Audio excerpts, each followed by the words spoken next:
солҳои охир бо зиёд шудани шумораи нақлиёт ҳамзамон садамаҳои нақлиётӣ ва қонуншиканиҳо дар ин соҳа ба мушоҳида расиданд.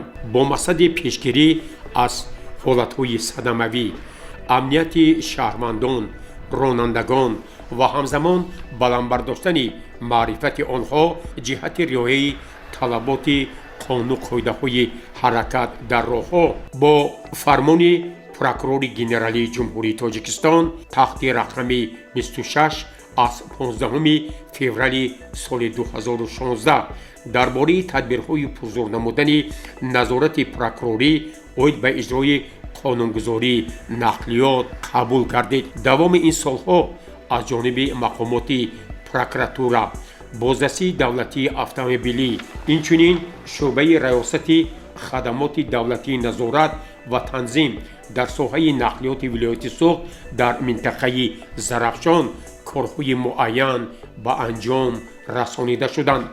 Айни замон иҷрои ин фармони прокурори генералии ҷумҳурии Тоҷикистон таҳти назорати ҷиддӣ ва доимӣ қарор дорад. Зимни суҳбат ёрдамчии прокурори шаҳри Панҷакен Сидиқзода Муҳаммадҷон татбиқи ин фармонро аз ҷумла чунин шарҳ дод. ҳолати иҷрои талаботи фармони прокурори генералии ҷумҳурии Тоҷикистон таҳти рақами 26 аз 15 феврали соли 2016 дар бораи тадбирҳои пурзор намудани назорати прокурорӣ оид ба иҷрои қонунгузории нақлиётро дар давраи сипаригардии соли 2022 мавриди санҷишу таҳлил қарор додааст. Фармони мазкури прокурори генералӣ мунтазам зери назорати прокурори шаҳр қарор дорад. Вобаста ба фармони мазкур дар ин самт тадбирҳо ва санҷишҳои прокурорӣ дахлдор гузаронида шудааст. аз натиҷаи санҷишҳои гузаронидаи прокуратураи шаҳр дар асоси фармони мазкур дар он ташкилоту муассисаҳое ки дар он ҷо қонунвайронкуниҳо ошкор гардиданд чораҳои эътиноии прокурорӣ қабул гардидааст. баҳри бартараф кардани қонунвайронкуниҳо ва сабабу шароитҳои ба қонунвайронкуниҳо мусоидаткунанда 5 пешниҳоди прокурорӣ бароварда шуда ба мақомоти марбута ирсол карда шудааст.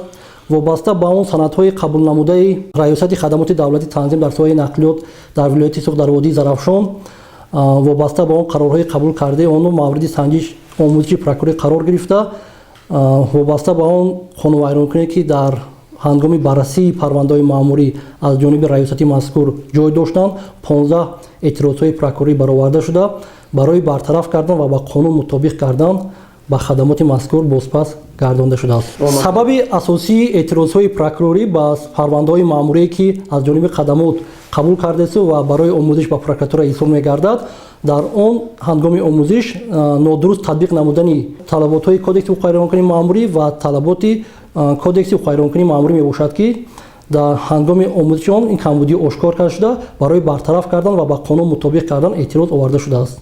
мавриди зикр аст ки аз тарафи кормандони боздастии давлатии автомобилӣ шӯъбаи вазорати корҳои дохилии ҷумҳурии Тоҷикистон дар шаҳри Панҷакен, шӯъбаи раёсати хадамоти давлатии назорат ва танзим дар соҳаи нақлиёти вилояти Суғд дар минтақаи Зарафшон ҷиҳати пешгирӣ аз садамаҳои нақлиётӣ корҳои тарғиботиву ташвиқотӣ мулоқоту суҳбатҳо гузаронида шуда ҳамзамон нисбат ба он ронандагоне ки қонуну қоидаҳои ҳаракат дар роҳҳоро риоя намекунанд чораҳои маъмурӣ бо тартиб додани протоколҳо ва дигар санадҳои заруриро амалӣ месозанд.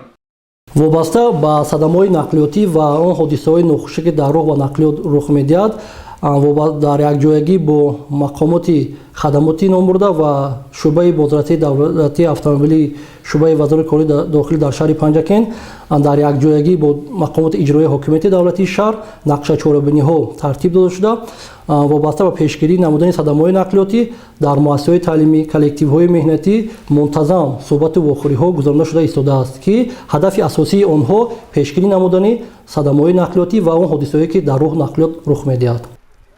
сардори шӯъбаи хадамоти давлатии назорат ва танзим дар соҳаи нақлиёти вилояти Суғд дар минтақаи Зарафшон Шарофов Олим ба мо иттилоъ дод ки воқеан جهت اجرای دستور و سپارش‌های مقامات بالایی از جمله فرمان پروکورور گنرالی جمهوری تاجیکستان تحت رقم 26 از 15 فوریه سال 2016 کارمندان این خدمات تمام جهد و تلاش‌های خویش را جهت رعایت قانون‌های عمل کننده، پیشگیری صدمه‌های نقلیاتی و رعایت حمل و نقل بار مسافران و دیگر تدبیرهایی که قانونگذاری‌های جمهوری تاجیکستان معین کرده است روانه می‌سازند. همه روزه همه رانندگی بود میفهمونیم صحبت‌های فرماندهی میگذارونیم و ساعت‌های درس میگذارند که 40 ساعت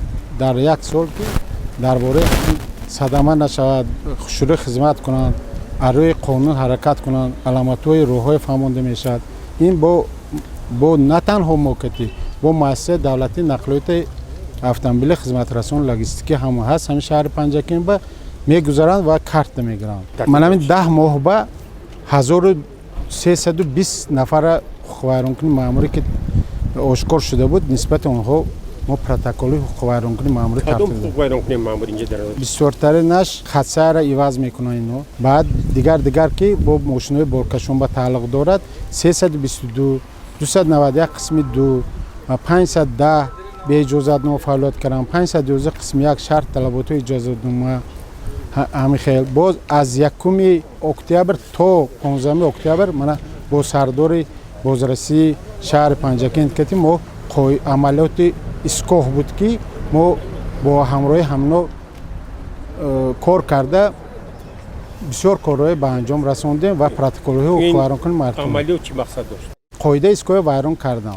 مثلا زیر علامت راه هم خیلی اسکو ویران کرده باز می‌دارم. بعد اسکو نبودگی جواب ماشین من کرده دویم قطار به مسافر میگیرم و میفرارم. همینم جزا پیش بینی شده است؟ پیش بینی شد. ما پروتکل خبرنگاری ترتیب دادیم و من سردار بازرسی شهر پنجکین به ارسال کرد قرارش این آدم می‌بود.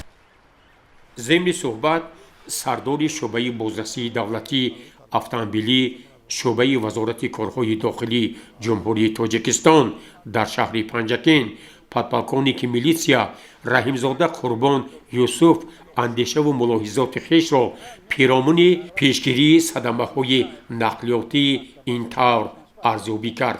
مسئله پیشگیری صدمه همین گفتم که اساساً صدمه نقلیاتی با سرعت بلند حرکت کنی واسه نقلیات. بعد کودک‌ها مکتب میبرن دعوت میگذارن همین سبب نقلیاتی ما اعصاب کودکان زیاد شده. از همین سبب همین 10 ماه سپرشته به چند صدمه نقلیاتی؟ 110 تا صدمه نقلیاتی شدگی 6 تا مردگی فوتیدگی 7 تا جبریده. خب نسبت سال 2021 زیاد کن. نسبت سال 2021 زیاد شدگی. خب نسبت همه اونهایی که صدمه نقلیاتی رخ دادن پرونده جنایی شده تفتیش شد ادامه داره داخلش مثال حکم صادر شدگی بیشتر کی ها همین قاعده‌های حرکت رعایت نمی‌کنند. بیشتر من شو رانندگی که مثال جوانان که مثال حال نقلیات صد اداره کردن نمیتونن چند حادثه که شد اساساً از پشت همین راننده جوان همین تنبشوی در مرکز شهر پنجکین برآورده میشه از نبودن اسکوه ما تنقیح میکشیم. ضمن صحبت رانندگان شهر پنجکین درباره پیشگیری از صدمه‌های نقلیاتی اندیشه و پیشنهادات خویش را نیز مطرح کردند. کریم قلو مراد چند سال بود شما راننده؟ از سال 92. 92. خب همین نقلیات مسافرکشان کی اومده؟ سال مسافرکشان بود زیاده از 20 سال. خب فکر شما چیه؟ آیا ما میتونیم پیشگیری صدمه‌های نقلیاتی گیریم؟ البته گرفته میتونیم که وقت از اون که ترتیبات جاری شود. ترتیبات یعنی که چخیل به طوری که راننده ها خودسرانه نیو برای از روی ترتیب چخیل که از روی حرکت راه اول خودشون حرمت کنن بعد پیاده‌گرد هم گفتنی بدیم که البته با راهروها روند با موبایل راه نه در گوششون تلفن موندگی با هزار موبایل راه که میرد نمیدوند که از پشتش ماشین اومده ایستاده است. شهرهای جهان با مردم فقط در اسکوها میفرند در اسکوها بر نقلیات سوار میشوند. همین در پنجکین جاری کردن ممکن است. جاری کردن ممکن به شرطی که اگر اسکوها نزدیک باشد. و فرهنگ مردم هم بالا براشون دکارم توپ توغری برای اینکه یک باعثی بسیار صدمه هم از صاحبی که باید شما مجبور کنه به اونجا دور گفته دور شما گفتم. با نگاه میدورید با دور گفتن که ما که маршрут نی تاکسی کشیده ما باید که маршрут از روی و маршрут ما باید остановка потребована از روی درخواست مردم میشه از остановка потребована بهتر است ایستگاه باشد بهتر میشد نه که مردم ما تا این حالی خواهش داشتیم که من بسیارتر شهر تازه میشد خوبتر میشد ماشینایی که از دهات میبیاد یک جای معین میداشتن مسافر برای جای مثلا من چی سر ایستگاه یا اینکه با ایستگاهی هما اونجا میرفتن هر یک از روی маршрути خودشان نه با تا گوجاها رفتن نه هستن مردمی که تا جای از خط سیرش برآمده مونده میرد که از روی طلبات نیست این چیز غنیف طالب جان شما چند سال بود همین خط سیر کار میکنید 5 سال شد 5 سال شده چه مشکلی است که همه پیشروی صدمه های نقلیاتی ما در پنجه پیش گیریم مردی کار بازارم بسیار گذشته است قیم پیش بازار بالا سویت خورم گذشتن قیم چی سبب تاکسی بسیار میست راه نمیده خب فوق شما به راه نمیده در شهر نه تاکسی هم ماشین قشلاق هم اونجا در همین صدمه های نقلیاتی عیبی کی بسیار به فکر شما عیب راننده می عیب پیاده‌گر می عیب حالت شهر می یا بی‌نظارتی پیاده‌گر پایا هم سویتفور کبود ماشین گذار پیاده گذار زده گذشته میگیره شما چی دارید مثلا که همین پنجکم صدمه نقلیات کمتر شود مشکلی نشود همون چراغ‌های هم کار نمی‌کنند چرا کار نمی‌کنه بسیار فکر عاجی چراغ‌های هم کار نمی‌کنند خب کارمندان بازرسی چه مناسبت شما کمک می‌کنن شما یا البته مشکلی می‌کنن شما گفتی نه کمک می‌کنن نه کمک می‌کنن خب ماشین می‌بینن که کماندوی بولسی دولت اتومبیل نیستن با میگن دوری از سریعت ماشین میمونن اگه حوز مشکلی همیشه خیابان رودکی به دو سه قطار ماده نقلیات همه خلال میرسونه میشون خبر میرسونن وابسته با فرمان پروکرور گنرالی جمهوری تاجیکستان از 15 فوریه سال 2016 دستور سپارش‌های وزیر کارهای داخلی جمهوری تاجیکستان ریاست بازرسی دولتی اتومبیلی و دیگر مقامات داغدار پیوسته از طرف کارمندان بازرسی دولتی اتومبیلی شهری پنجکین شعبه خدمات دولتی نظارت و تنظیم در ساحه نقلیات ولایت سوخت در منطقه زرافشان و دیگر مقامات سنجش‌های مشترک گذرانده شده برای پیشگیری از صدمه‌های نقلیاتی تدبیرها عملی می‌گردند. باید تاکید کرد که واقعاً اجرای فرمان پروکرور گنرالی جمهوری تاجیکستان تحت رقم 26 از 15 فوریه سال 2016 درباره تدبیرهای پرزور نمودن نظارت پروکروری اوید به اجرای قانونگذاری نقلیات تحت نظارت مقامات پروکراتورا قرار دارد. اجرای فرمان مذکور پروکرور گنرالی منتظم زیر اجرایش پروکرور شهر قرار دارد. پروکرور شهر پنجکین منتظم برای پیشگیری کردن صدمه‌های نقلیاتی و دیگر حادثه‌های ناخوشی که در راه نقلیات رخ می‌دهد نظارت پروکرور پرزور نموده در این سمت چاره‌های ضروری را راه‌اندازی کرده ایستاده است.